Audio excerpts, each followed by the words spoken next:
Vamos dar início à exposição da nossa série, né? Para isso vamos fazer uma oração, né? Agradecer ao Senhor por estarmos aqui, pela graça que Ele tem nos dado, que Ele possa continuar falando aos nossos corações, amém? Senhor Deus, soberano Pai, nós te louvamos pelo privilégio de estarmos na Tua casa. É tão bom, ó Deus, encontrarmos os nossos irmãos, fortalecermos a nossa fé e a nossa esperança. Obrigado porque o Senhor tem nos sustentado e nos alimentado, ó Deus, com uma palavra sólida. Ó Deus, nós te louvamos porque, assim como o apóstolo Paulo diz, quando nós éramos criança, nós nos alimentávamos como criança. Mas agora, ó Deus, como adultos, conhecedores da Tua palavra, nós precisamos de alimento sólido. Que haja aqui no nosso meio alimento sólido, que venha realmente satisfazer as nossas necessidades espirituais, renovar a nossa fé, conduzir o nosso caminho, nos orientar, ó Deus, de forma com a qual nós possamos agradar o Teu coração através das nossas atitudes, ó Deus, através do nosso falar, do nosso andar. Dá-nos também, ó Deus, argumentos através deste livro, argumentos aos quais nós consigamos usá-los para defender a nossa fé, porque esse é um dos nossos objetivos como Teus filhos, como cristãos que somos. Fala conosco nessa noite, através do discipulado, do culto, através de cada canção, através da adoração. Renova a nossa esperança. Essa é a nossa oração, em nome de Cristo Jesus, o Nazareno. Amém. Amém, meus queridos. Eu gostaria que você, por gentileza, abrisse sua Bíblia lá em 2 Timóteo. Nós vamos ler capítulo 4, dos versos de 1 a 4. 2 Timóteo, capítulo 4, versículo 1 a 4.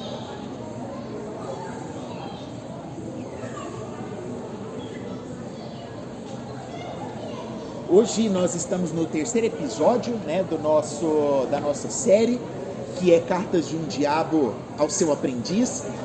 E nós iremos expor as cartas 4, 5 e 6. Para isso eu quero usar como base esse texto de 2 Timóteo, e você vai entender o porquê ao longo da nossa introdução, porque nós vamos usar esse texto aqui. Essa carta de Paulo a Timóteo, a segunda carta, né, escrita a Timóteo, é uma carta diferente da primeira por alguns aspectos bem interessantes. Enquanto a primeira carta ela é uma apologia pastoral, cheia de instruções de Paulo a Timóteo, que era um jovem pastor, né? Agora, essa segunda carta, ela é uma carta com um tom mais melancólico, se eu poderia dizer. Melancólico, assim, força do hábito. É uma carta quase que de despedida. Paulo possivelmente iria morrer meses depois de terminar de escrever essa carta e enviar para Timóteo, certo? E dentro desse aspecto, ela se torna uma carta mais de encorajamento do que uma carta prática e pastoral de ensino, né? Eu acho que os sentimentos de Paulo, né, estão aflorados aqui por saber que o seu tempo estava findando, e o que ele faz agora, de fato, é escrever de forma a orientar Timóteo com uma prática de encorajamento mesmo. E aqui no capítulo 4, versículo 1 a 4, nós podemos observar isso naquilo que Paulo escreve, porque Paulo diz assim: eu lhe digo solenemente, na presença de Deus e de Cristo Jesus, que um dia julgará os vivos e os mortos, quando vier para estabelecer o seu reino. Pregue a palavra, esteja preparado, quer a ocasião seja favorável, quer não. Corrija, repreenda e encoraje com paciência e bom ensino, pois virá o tempo em que as pessoas já não escutarão o ensino verdadeiro, seguirão os próprios desejos e buscarão mestres que lhes digam apenas aquilo que agrada seus ouvidos. Rejeitarão a verdade e correrão atrás de mitos. É muito interessante assim, o que Paulo escreve aqui, no sentido de o quanto a Bíblia é atual, né? Você conhece aquela frase de Billy Graham, né? Que a Bíblia é mais atual do que o jornal de amanhã cedo, né? E se nós fôssemos transliterar no que nós estamos vivendo nos nossos dias, parece que Paulo escreveu isso aqui ontem para mim e para você. Em primeiro lugar, em que ele nos diz para estarmos preparados. Quando nós resolvemos estudar esta série aqui, né, e adentrar utilizando esse livro que está aqui, né, do C.S. Lewis. Eu comecei lá na nossa primeira exposição dizendo para vocês que C.S. Lewis ele é um apologeta, né? A característica da escrita dele é uma característica apologética, de defesa do Evangelho. Eu e você precisamos aprender a defender o Evangelho. Eu e você precisamos aprender a defender a nossa fé. Nos dias atuais, isso é muito importante. E a forma com a qual, eu acho que eu já disse isso aqui uma vez para vocês, a forma com a qual você se porta quando a sua fé é questionada, diz muito sobre você. Diz muito sobre quem você é. Preste bastante atenção nisso. A forma com a qual você reage quando você é indagado, quando você é questionado, desde um questionamento simples sobre quem é Jesus ou o que é o cristianismo, até um questionamento mais incisivo, no intuito de tentar te colocar contra a parede, te colocar no canto da parede. A forma com a qual você reage a esses questionamentos, a forma com a qual você responde àqueles que perguntam sobre a razão da sua esperança, diz muito sobre você. É por isso que apologeticamente, eu e você temos que ser bons. Todo bom cristão, ele precisa ser um bom apologeta, isto é, ele precisa saber defender a fé dele. E é o que Paulo está dizendo aqui para Timóteo. Paulo está falando assim, olha, esteja preparado, quer o momento seja favorável ou não, porque vão indagar sobre a sua fé, vão perguntar para você em que está baseado a sua crença, em que está baseado a fé que você tem. E aí, o que é que você vai responder? Quando perguntarem para você quem é Jesus, quando perguntarem para você, resuma para mim o cristianismo em poucas palavras, diga para mim o que é fé, fala para mim o que é o Deus triuno.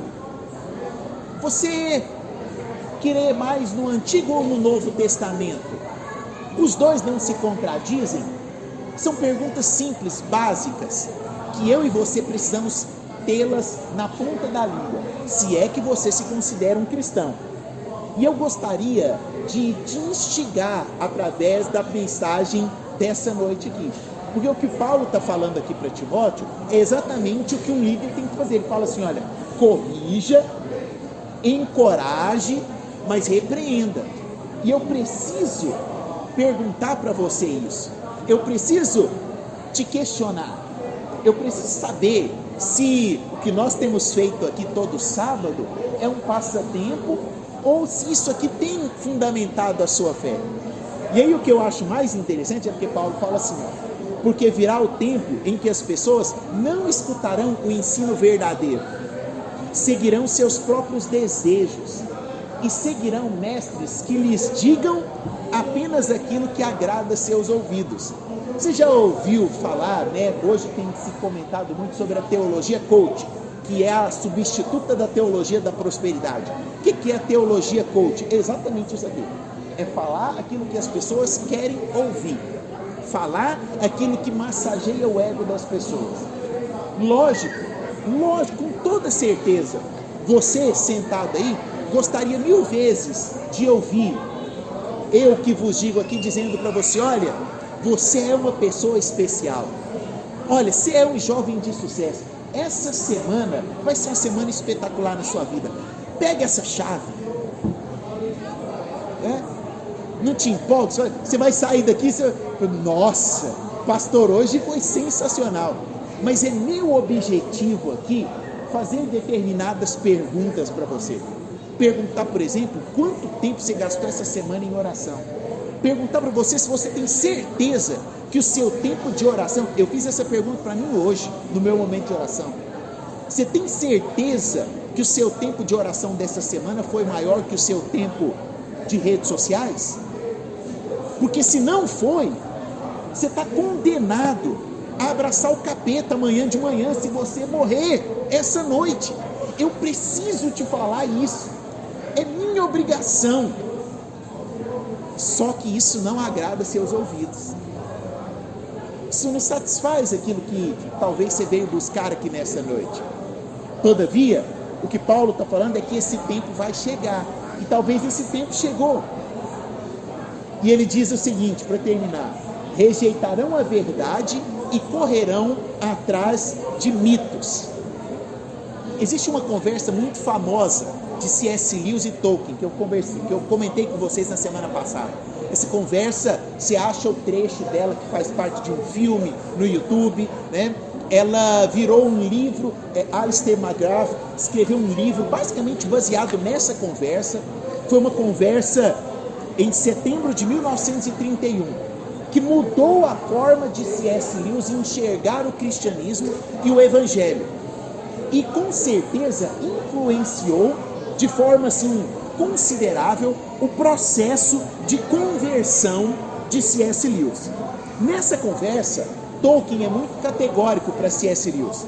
Ele fala assim: da mesma forma que você usa a sua imaginação nesses seus estudos aí, que te levaram a ler diversos mitos pagãos, você deveria usar essa sua imaginação também com o Novo Testamento. Quando você lê o Novo Testamento, essa mesma criatividade que você usa para ler os livros desses seus colegas que escrevem sobre os mitos pagãos, você precisaria utilizar para ler o Evangelho. Só que quando você utilizar, lembre que existe uma diferença básica e muito decisiva. Lewis entendeu que diferença que era essa. Numa das suas cartas, eu não sei se eu trouxe aqui Cartas a Malcolm, essa aqui, Cartas a Malcolm, C.S. Lewis ele vai dizer isso aqui, ó, abre parênteses: a história de Cristo é simplesmente um mito verdadeiro, um mito que atua em nós da mesma forma que os outros mitos, mas com uma tremenda diferença, de que isso realmente aconteceu. Parece estranho, né? Você fala assim, não é? A história de Cristo pode ser comparada a um mito, mas um mito que aconteceu. Por que C.S. Lewis fala dessa forma? Meio que colocando no mesmo patamar a história de Cristo Jesus com os mitos que ele já leu. Ele tinha entendido o recado que Tolkien tinha dado para ele, de usar a imaginação. Só que ele está falando aqui, ó, Cristo pode ser entendido como um mito, mas um mito verdadeiro. Essa palavra mito que ele estava utilizando aqui não é no sentido do mito de conto de fadas e nem naquele sentido pejorativo, né, de você contar uma mentira para enganar, né? Aí você conta um mito, e o mito ele é aquela mentira que vai persuadir a pessoa. Não. Esse mito que ele usa aqui, ele deve ser entendido no sentido literário. Tanto Tolkien quanto C.S. Lewis eram caras acima da média, extremamente competentes e estudados. C.S. Lewis era formado, era mestre em ciências literárias, né? Ciências literárias e da arte, algo nesse sentido. E o que ele está fazendo aqui é usar o termo técnico para mito, que quer dizer uma história que transmite coisas fundamentais. Ou seja, não é um mito no sentido de um conto de fada, é te contar algo que vai transmitir dentro de toda essa história um sentido verdadeiro e muito importante. A história de Cristo Jesus é isso, um mito que transmite uma história verdadeira, fundamental e significativa. Tolkien também vai dizer: os melhores mitos não são falsidades construídas deliberadamente, mas são contos criados para captar os elos de verdades mais profundas. Existem verdades profundas no coração de todo homem. É por isso que nós temos o anseio pela eternidade, porque existem coisas dentro de nós que nós não conseguimos ser satisfeitos com o que existe aqui nessa terra. É por isso que existe o grande desejo, o grande anseio do homem de conhecer o que existe após a morte. E ninguém nunca conheceu. Ninguém nunca... Tem aí uns relatos, né? Tem uns que dizem, né? A revelação do inferno, né? Vai lá no inferno e volta, escreve livro dizendo como é que é lá, né? Eu não acredito muito não, né? Tem a divina revelação do inferno, né? Como é que você faz uma divina revelação do inferno, né? Nós não sabemos o que existe na eternidade, transcende o nosso pensamento. Assim como os mitos, eles representam um fragmento da verdade e não uma verdade completa. O mito, ele tem então um sentido de expandir a nossa consciência. Ele vai pegar aquilo que existe no profundo do seu coração e vai expandir o seu pensamento, seu raciocínio.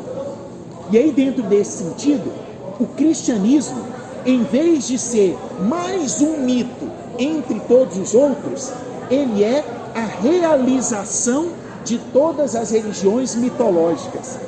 Isto é, ele narra uma história verdadeira sobre a humanidade, que dá então um verdadeiro sentido a todas as outras histórias que a humanidade conta. Se você pegar todos os mitos que existem, pega lá, por exemplo,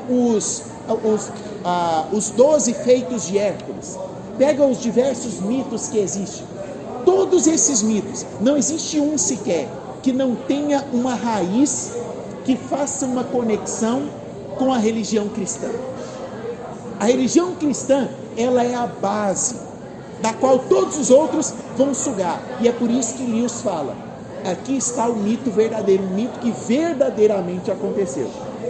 Dentro desse sentido, quando nós olhamos então para Cartas do Diabo ao Seu Aprendiz, nós não estamos olhando para algo que C.S. Lewis fez. Ele não foi lá no inferno, né, e pegou as cartas escritas lá pelo Maldonado, mas ele propôs isso daqui como um mito, para que eu e você pudéssemos olhar e extrair coisas profundas que estão aqui. É por isso que quando você olha, você fala assim, cara, olha o que ele está dizendo, parece que eu já vivi algo parecido com isso, né? Parece que eu passei por uma situação como essa.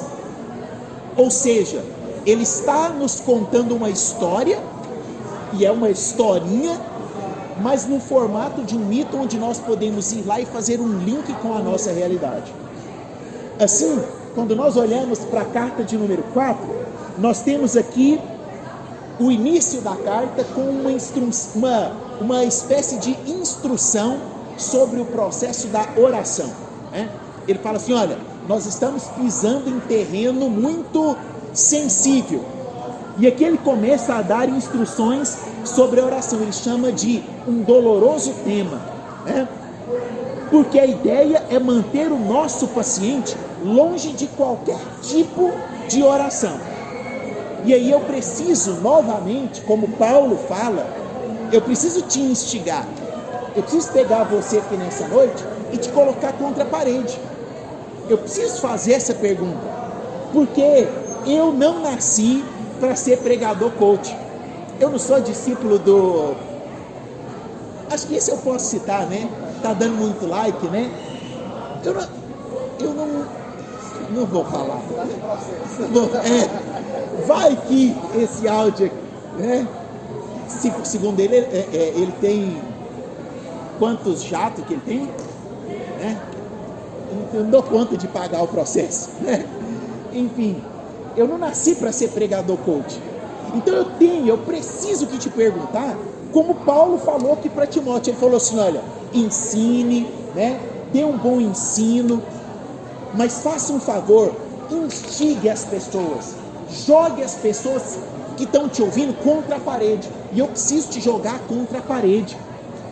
Se hoje Maldonado fizer uma reunião junto com o capeta que está responsável por você, qual é o relatório do seu tempo de oração que o seu capeta da guarda, tem anjo da guarda, que seria o capeta da guarda, né? Qual é o relatório que o capeta que está perto de você vai levar para Satanás?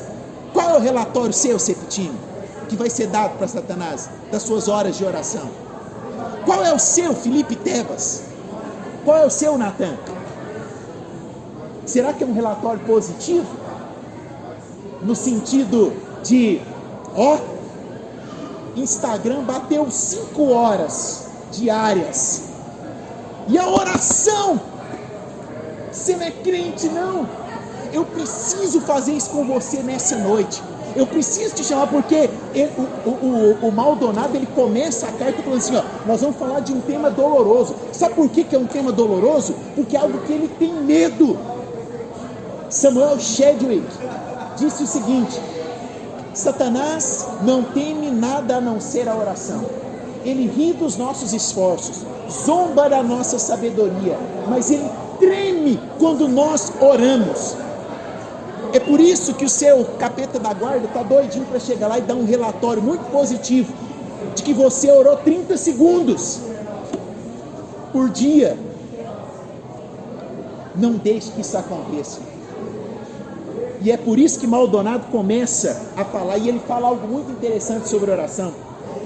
Eu preguei no ano passado numa das mensagens aqui, e aí depois eu fiquei pensando assim, né? Eu falei, nossa, eu acho que eu fui muito ácido, né? Ou muito ácido, ou muito não seria pragmático, litúrgico, não sei.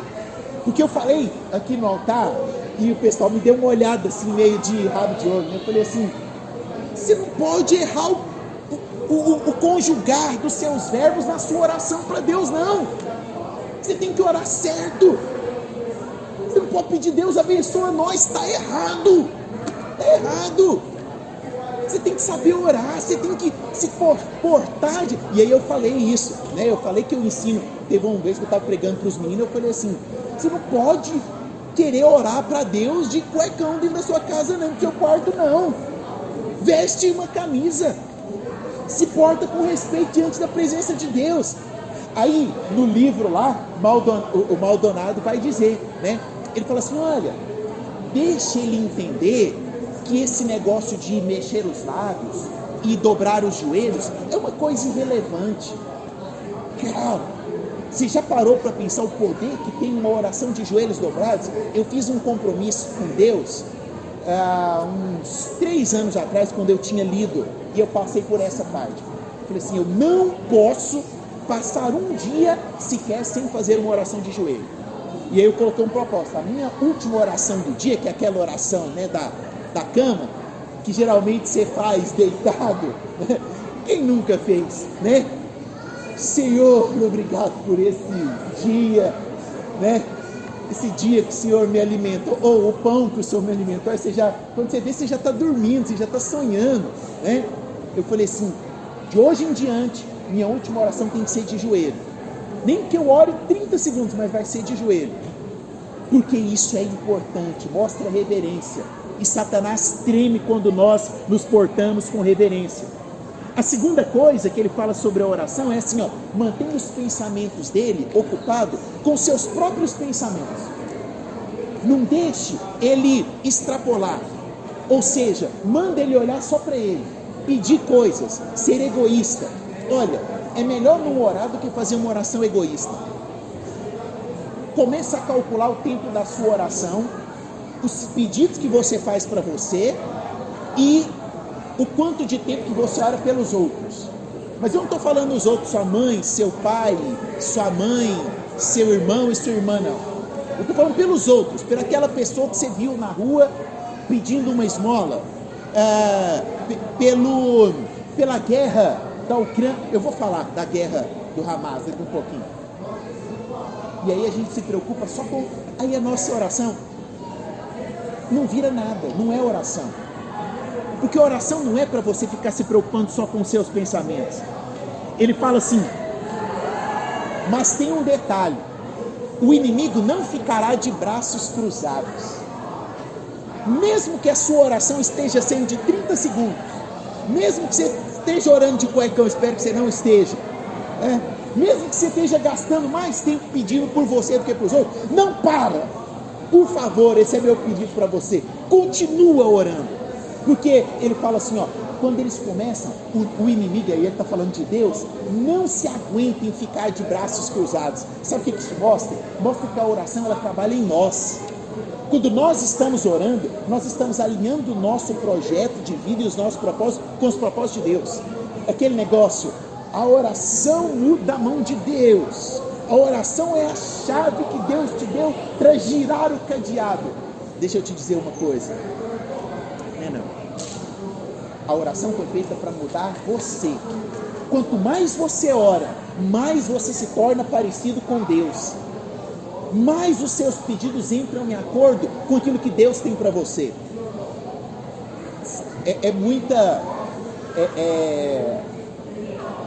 Como é que eu poderia dizer? É muita audácia nossa, né? Achar que eu vou orar, né? E fazer as exigências para Deus, né? Eu exijo, né, que é o outro termo lá, João, eu ligo, eu declaro. Cuidado! A nossa oração, ela precisa alinhar o nosso pensamento aos propósitos de Deus. Nós não estamos, né? A Bíblia fala, né? Tudo que ligares na terra será ligado no céu, né? Mas ela está falando de orar, não está falando de você ficar ligando, né? Eu ligo que o Lula vai morrer. Cara, para com isso, né? Tem gente que ligou o contrário, né? Ligou contra o Bolsonaro e quase que deu certo, né? Teve uma facada, o cara, não dá certo. Nossa oração, ela precisa ter o objetivo de nos alinhar ao contexto de Deus. Ele fala aqui, ó, sempre que houver oração, haverá perigo imediato. Cara, quando você entra por dentro do seu quarto, sabe aquele dia que você está inspirado, assim? Ou um problema está acontecendo e você precisa de orar? Você entra assim, hoje eu vou orar. Você fecha a porta do seu quarto, o inferno treme. O inferno treme, porque a oração faz isso. Por último, ele fala sobre a questão, ele dá um exemplo engraçado, né? Ele fala assim, já existiram casos em que as pessoas materializaram a oração como um lugar. Não tem como não entender isso. O que ele quis dizer, materializar a oração como um lugar? Ele está falando da fé católica, né? De você materializar a oração lá em Aparecida do Norte, lá em Trindade. Aí ele fala, materializam a oração como um crucifixo. E a pessoa tem que olhar para o crucifixo para a oração fazer sentido, né? Deixa ele entrar nessa onda. Deixa ele fazer da oração um amuleto. Oração não é amuleto, né? Eu vou declarar as 7 palavras fundamentais durante 7 dias, por 7 horas, e no 7º minuto o milagre vai acontecer. Não existe isso. Oração é oração, não é amuleto. É por isso que as nossas orações, elas precisam ser honestas, né? Precisam sair do fundo do nosso coração. Ele termina a 4ª carta e entra na 5ª carta. Na 5ª carta ele começa a instruir sobre a guerra que estava começando, né? Mais uma vez a guerra na Europa. E aí ele vai falar, olha, né, o capetinha, né, escreve a carta, né, todo feliz. Aí ele fala assim, ó, para de ficar pulando de alegria por causa da guerra. Não é bem assim não, né? Já dá uma lapada nele. Calma aí, nós precisamos usar a guerra ao nosso favor, mas deixa de entusiasmo, porque esse seu entusiasmo pode tirar o nosso foco. Aí ele fala assim, o nosso foco é solapar a fé dele e impedir a formação de virtudes. Eu vou encerrar com essas duas coisas. Fé e virtude é o principal objetivo do inimigo. Minar a sua fé e impedir as suas virtudes. Eu e você temos virtudes. De onde que vieram essas virtudes? Foram implantadas por Deus em nossos corações. E o que o diabo quer? Segurar a sua fé e mitigar as suas virtudes.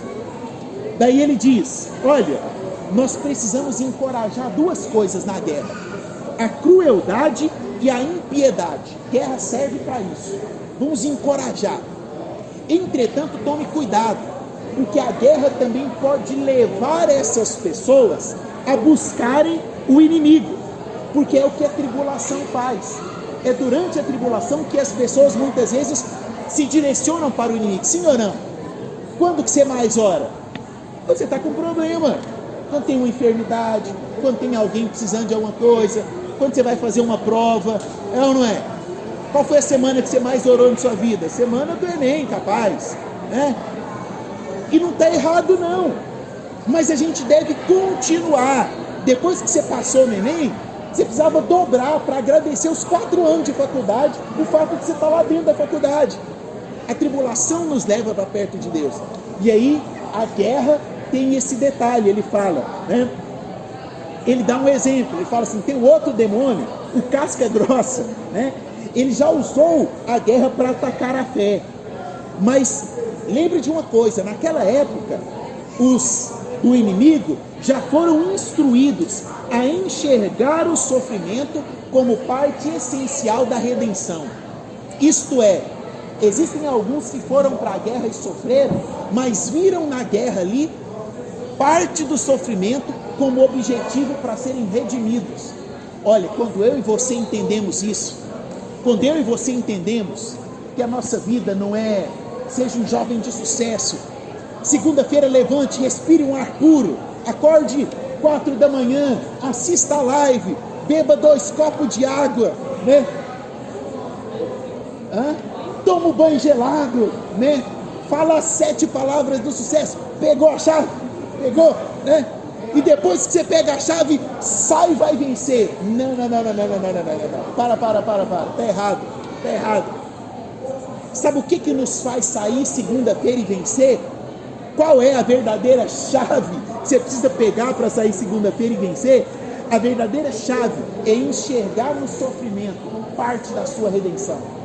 É olhar para o momento difícil que você está passando. É olhar para as noites acordado com o seu filho e falar assim: eu estou passando essas noites acordados aqui, estou sofrendo, estou na base do energético, mas eu vou criar meu filho para a glória de Deus. Eu estou sofrendo para estudar para um concurso, para uma prova, mas quando eu passar nesse concurso ou quando eu passar nessa prova, será para a glória de Deus. Toma cuidado com as orações que você faz, mas use o seu sofrimento como objetivo e como instrumento para o seu crescimento, para a redenção. Por último, vamos entrar na 6ª carta.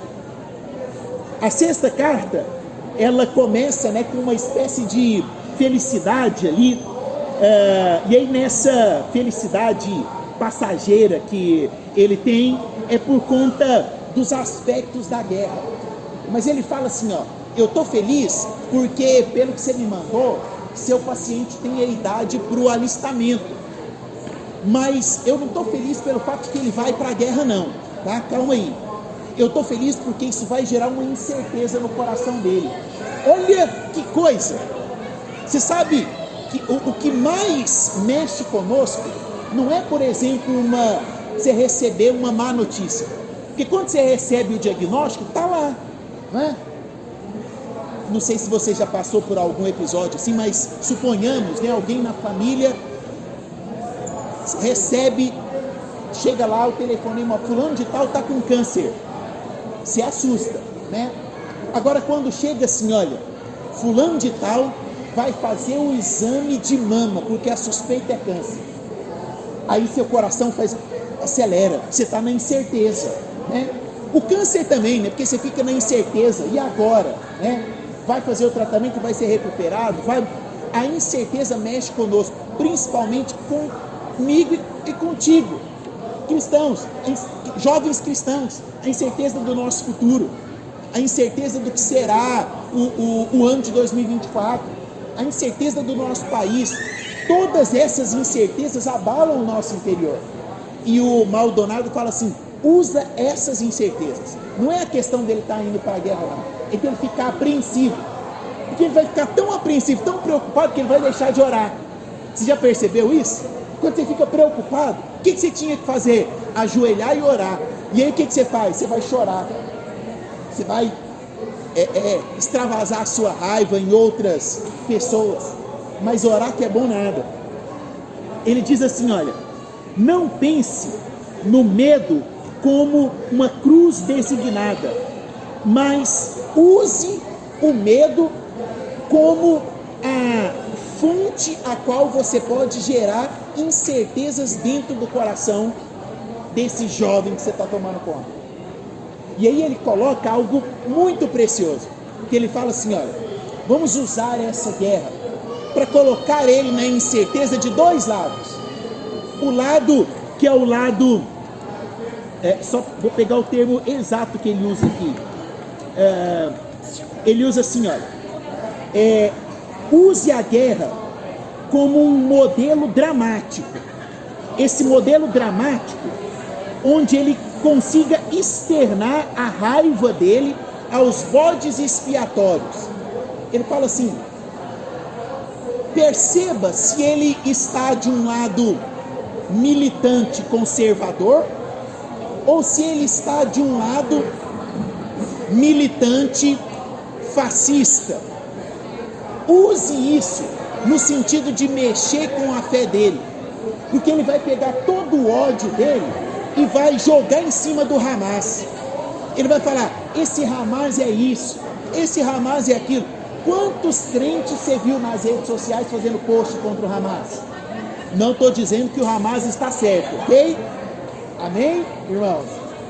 Mas o que você viu no período foi a... não sei o quê, e o Hamas é isso, viva Israel, e não sei o que lá, não sei o que. Pergunta quantos por cento dessas pessoas que de fato oraram pela guerra, ou estão orando porque a guerra está em curso. O objetivo é pegar você para que você coloque seu ódio em cima de algo, e o seu ódio em cima daquilo ali vai tirar o seu foco de todas as coisas. A política faz isso com a gente. A política faz isso. Sim ou não? Você não alimentou um ódiozinho pequenininho quando saiu o resultado do segundo turno, não? Quem nunca, né? Quem nunca desejou posso falar, né? Quando eu e você alimentamos esse ódio pelos extremos, nós deixamos com que o inimigo tome conta do nosso tempo precioso, que é o tempo da oração. E aí, por último, ele vai terminar a 6ª carta da seguinte forma. Ele diz assim, sobre virtude. A virtude só é fatal, no caso para eles, né? Quando essa virtude alcança as vontades e se tornam hábitos. O que ele está dizendo? Ele está dizendo assim, ó, nós não precisamos preocupar com a virtude do paciente. A gente só precisa preocupar com a virtude do Marcelo, de ser carismático e se importar com a pessoa que está do lado dele, quando isso se torna um hábito na vida dele. Enquanto a virtude dele não fizer parte da vontade, enquanto a virtude do Caio ficar lá guardada com o desejo dele, que ele tem, né, de ajudar comunidades carentes, e aí ele pensa, né, quando eu terminar minha faculdade, eu vou ter condição financeira para ir nas comunidades e tal. Mantenha esse desejo só no pensamento. É uma virtude, é nobre, ele quer ajudar pessoas. A Aline quer usar o curso de enfermagem para ser uma bênção na vida das pessoas às quais ela vai ter contato. Mas deixe ela pensar nisso apenas para depois que ela formar. Ela vai abençoar pessoas depois que ela formar. Quando ela formar, ela vai pensar, não, coloca no coração dela que é depois que ela casar que ela vai ajudar pessoas. Depois você coloca que ela precisa fazer uma especialização e mantenha apenas no pensamento. Não deixe que essa virtude se torne um hábito. As nossas virtudes precisam se tornar um hábito. E os nossos hábitos diários não podem ser negociados. O meu desejo nessa noite é que você tenha o hábito de orar de joelhos, conjugando o verbo certo, todos os dias. A minha oração é para que você desenvolva a sua virtude, a virtude intelectual que você tem, a inteligência peculiar que existe. Natan, esse meio aqui é a porcentagem de QI intelectual mais elevado desse ambiente, entendeu? Se for somar os QI que tem aqui, está acima da média. Deus quer que você use essa virtude que você tem para entender as suas leituras como um hábito na leitura da Bíblia. Deus quer que você use a virtude de enxergar o problema das... Quem tem essa virtude de olhar e falar, já sei, hein? Use a sua virtude de encontrar e ver que aquela pessoa está passando por problema e falar assim, eu vou dar um abraço nele. Eu vou te dar um abraço e vou te colocar nas minhas orações. Faça disso um hábito, porque assim as suas virtudes vão acabar com o capeta da guarda que vive em torno de você. Porque a minha oração é essa, que durante os próximos dias você olhe para dentro de si, tentando encontrar os seus erros, e ao encontrá-los, coloque diante de Deus, fala, Deus, eu tenho orado pouco, eu tenho lido pouco a Bíblia, mas o desejo do meu coração é mudar, porque eu quero usar as minhas virtudes para a glória do teu nome. Amém? Já desligaram a luz para a gente acabar. Vamos orar? Fica de pé.